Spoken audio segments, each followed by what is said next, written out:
Kebinekaan merupakan realitas bangsa yang tidak dapat dipungkiri keberadaannya untuk mendorong terciptanya perdamaian dalam kehidupan bangsa dan negara.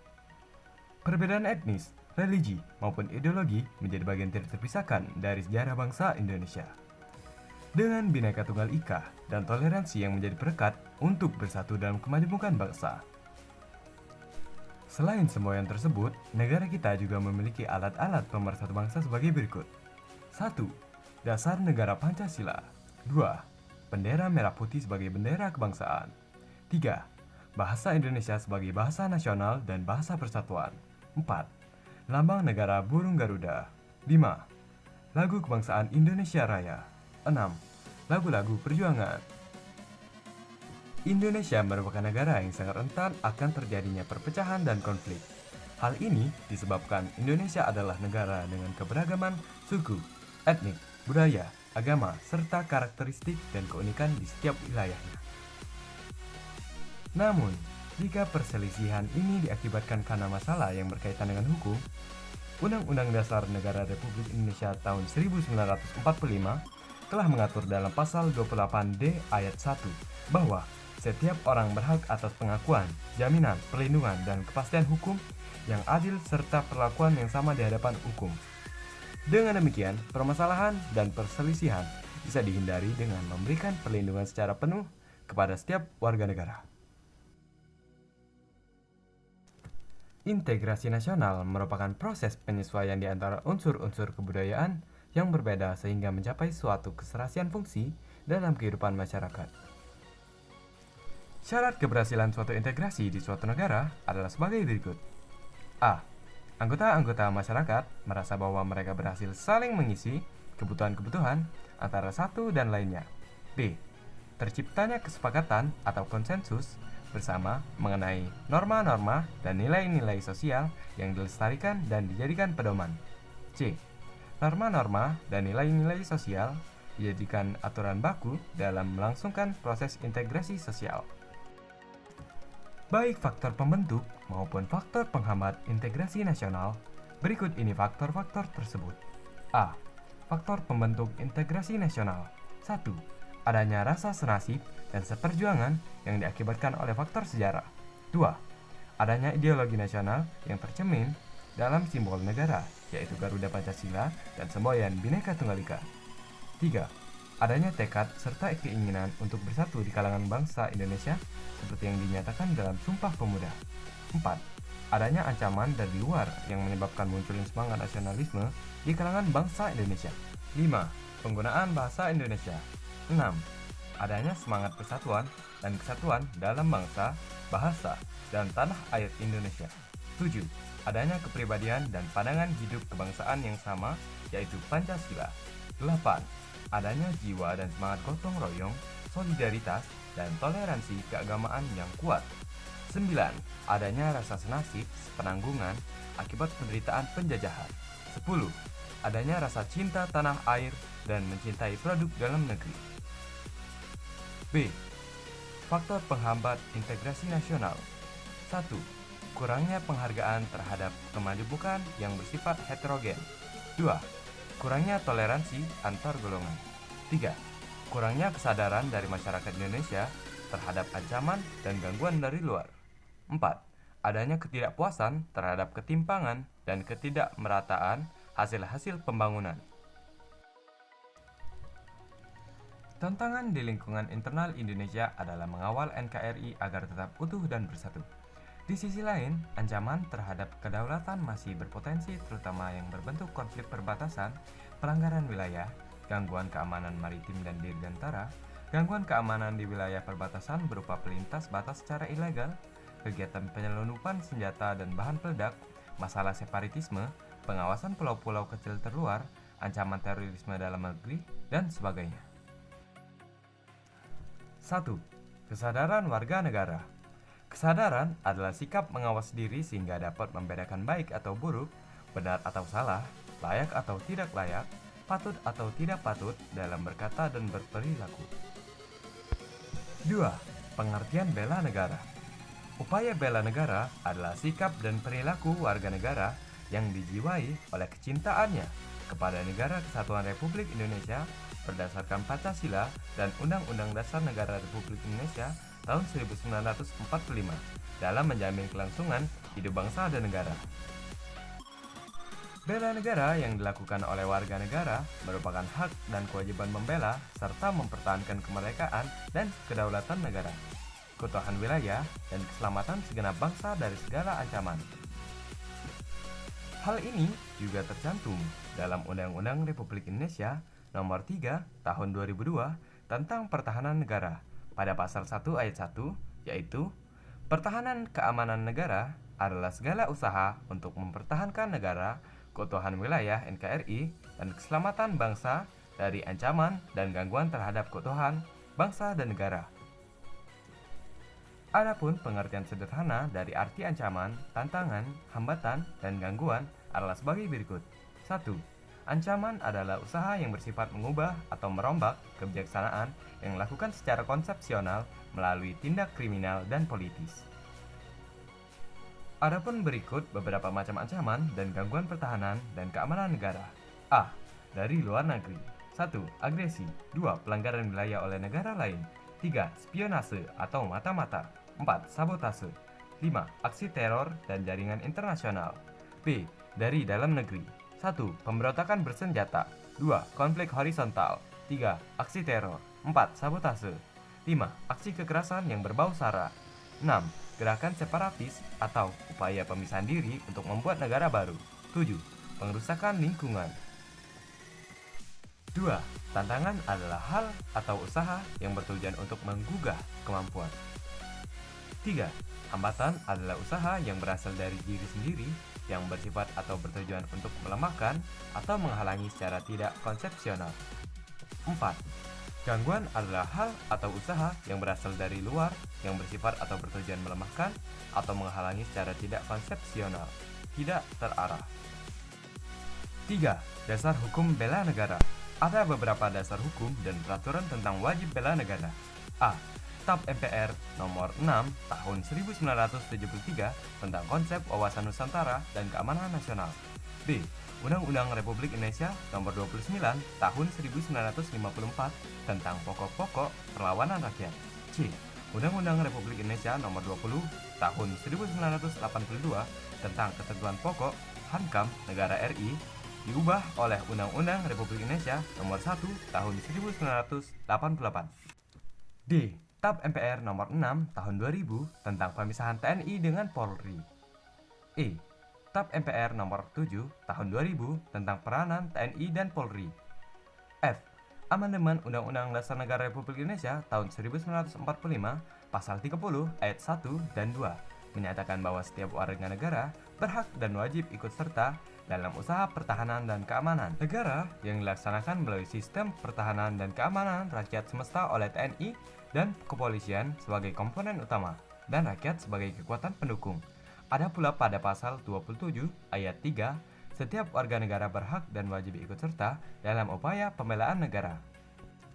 G. Undang-Undang Negara Republik Indonesia Nomor 3 Tahun 2002 tentang Pertahanan Negara. Ayat 1. Setiap warga negara berhak dan wajib ikut serta dalam upaya bela negara yang diwujudkan dalam penyelenggaraan pertahanan negara. Ayat 2. Keikutsertaan warga negara dalam upaya bela negara dimaksud ayat 1 diselenggarakan melalui kegiatan-kegiatan sebagai berikut. 1. Pendidikan kewarganegaraan. 2. Pelatihan dasar kemiliteran. 3. Pengabdian sebagai prajurit TNI secara sukarela atau wajib. Dan 4. Pengabdian sesuai dengan profesi. 4. Kesediaan warga negara untuk melakukan bela negara.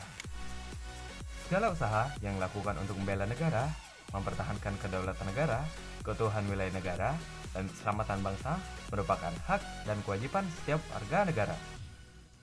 Dalam Undang-Undang Republik Indonesia Nomor 3 Tahun 2002 tentang Pertahanan Negara Pasal 9 Ayat 2 ditegaskan berbagai bentuk usaha untuk pembelaan negara, yaitu sebagai berikut. A. Pendidikan kewarganegaraan. B. Pelatihan dasar kemiliteran. C. Pengabdian sebagai Tentara Nasional Indonesia. D. Pengabdian sesuai dengan keahlian atau profesi.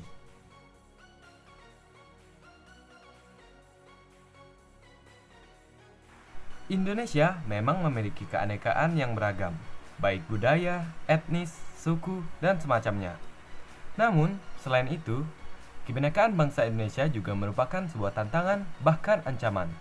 Adanya kebinekaan membuat penduduk Indonesia mudah berbeda pendapat dan mudah tumbuhnya perasaan kedaerahan yang sempit sehingga sewaktu-waktu bisa menjadi ledakan yang akan mengancam integrasi nasional atau persatuan dan kesatuan bangsa. Posisi silang yang diberikan Tuhan kepada negara Indonesia tidak hanya meliputi aspek wilayahan saja, melainkan meliputi pula aspek-aspek kehidupan sosial, antara lain 1. Penduduk Indonesia berada di antara daerah berpenduduk padat di utara dan daerah berpenduduk jarang di selatan. 2. Ideologi Indonesia terletak antara komunisme di utara dan liberalisme di selatan. 3. Demokrasi Pancasila berada di antara demokrasi rakyat di utara atau Asia Daratan bagian utara dan demokrasi liberal di selatan. 4. Ekonomi Indonesia berada di antara sistem ekonomi sosialis di utara dan sistem ekonomi kapitalis di selatan. 5. Masyarakat Indonesia berada di antara masyarakat sosialis di utara dan masyarakat individualis di selatan. 6. Kebudayaan Indonesia berada di antara kebudayaan timur di utara dan kebudayaan barat di selatan. 7. Sistem pertahanan dan keamanan Indonesia berada di antara sistem pertahanan kontinental di utara dan sistem pertahanan maritim di barat, selatan, dan timur. Berikut merupakan uraian secara singkat ancaman yang dihadapi bangsa Indonesia, baik yang berupa ancaman militer maupun non-militer. 1. Ancaman di bidang militer.